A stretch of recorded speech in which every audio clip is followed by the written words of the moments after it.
Hey all, okay, in this lesson, we are gonna combine some different tunings and technique approaches for this traditional funk and R&B material.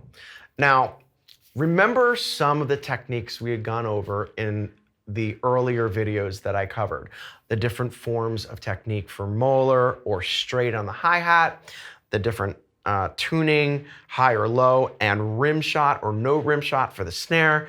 And of course, with the bass drum, the lower or higher pitch there, or the heel up versus heel down versus burying the beater versus pulling the beater off.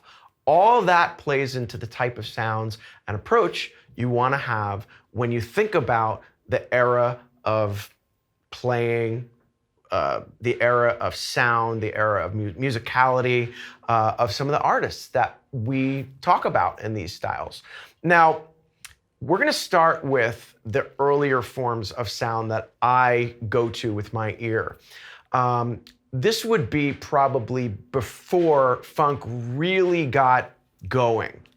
And I would say it would be in that soul, jazzy, but specifically Motown, straight early soul rock type of era. What I have here is I have the snare drum tuned high, and I have the bass drum tuned high as well. And I'm gonna play a heel down technique with the beater coming off the bass drum, and I'm gonna play a center of the drum tone from my snare rather than a rim shot. And I'm gonna play the tip of the hi-hat with my stick, a straight tip of the hi-hat. So what you're gonna hear is a very staccato, tight, overall, again, almost like a jazzy tone from the groove. And that kind of typifies and characterizes the early forms of the sounds that we're going for here. I'm gonna just use a very basic beat and maybe even play something that you would hear in Motown afterward, just so you can hear and connect your ear with that tuning. Here's your basic beat with the tuning I just mentioned. 1, 2, 3, 4.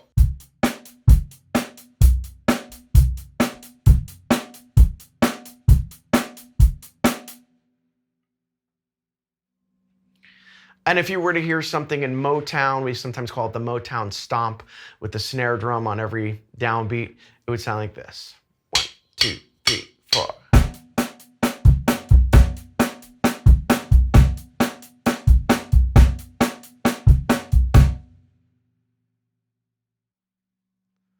So I'm taking this real straight-laced approach with this, not playing too loud, again, center of the drum, not gunshot rim shots, not really the edge of the hi-hat or really opening the hi-hat much, not stomping into the bass drum, that sort of thing. Now, I'm gonna go to the next stage where I'm gonna tune the snare drum probably a little bit lower, maybe not quite as high as this, but a little lower. And I'm gonna do the same with the bass drum. I'm gonna bring the bass drum down, not as low as I possibly can, but somewhere in the middle between this tone and a really low end tone. I'm gonna start that tuning process now.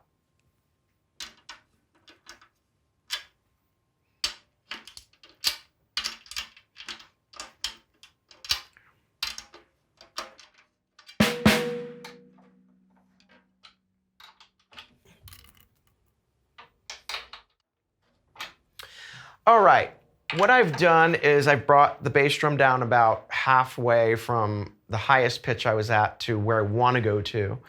And I've brought my snare drum down actually a little bit lower than I was going to, almost to like a real open pitch sound. Depending on the artist and depending on the exact year, it does change, but I want you guys to hear the way that pulled back rim shot sound would be if we have the snare drum resonating a little bit more. All right, so now what I'm gonna do is going to play a heel up stroke on the bass drum, but pulled back on the pedal so the beater comes off the head. And I'm going to use a rim shot that is about halfway back, maybe a little lower than the dot to let that snare ring a little bit.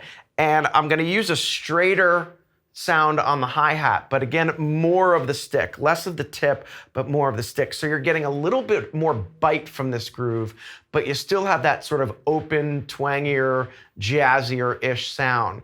This would probably be best exemplified in James Brown, and artists of that time that really start opening up the definition of funk drumming at the time, okay? Again, a basic beat, but the techniques I just said.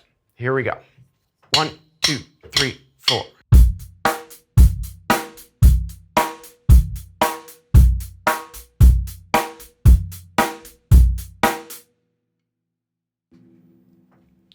So if you notice that tone, you're getting a larger sound from everything. It's still not quite as edgy as it could be, but it's a little bit more wide open. You're hearing that snare drum speak a little bit more. It's a little more of a bite on the hi-hat, that sort of thing. That's what we want to go for. Now, I'm going to go one step further with the tuning and now bring the bass drum down even lower than I did before. I'm going to bring the snare drum back up a little bit so we can get some more heftier rim shots. And we're going to talk about some different techniques for all three.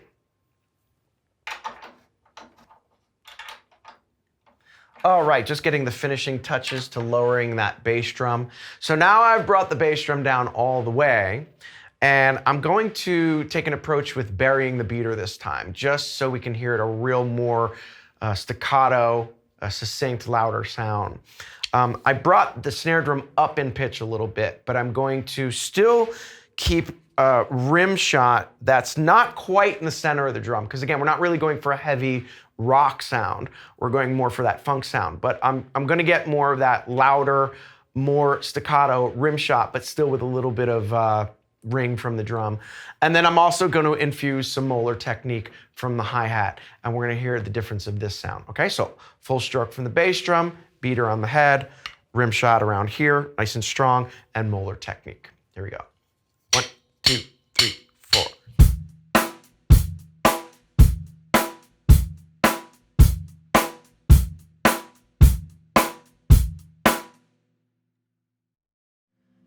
Now, again, we are starting to kind of approach the rock genre with that, but there will be some funk styles and funk techniques you're going to want to infuse some of that into in order to get the sounds that you want, in order to cover up a band that starts getting larger, like a horn band or a lot of vocalists or guitars, keys, bass, so on and so forth.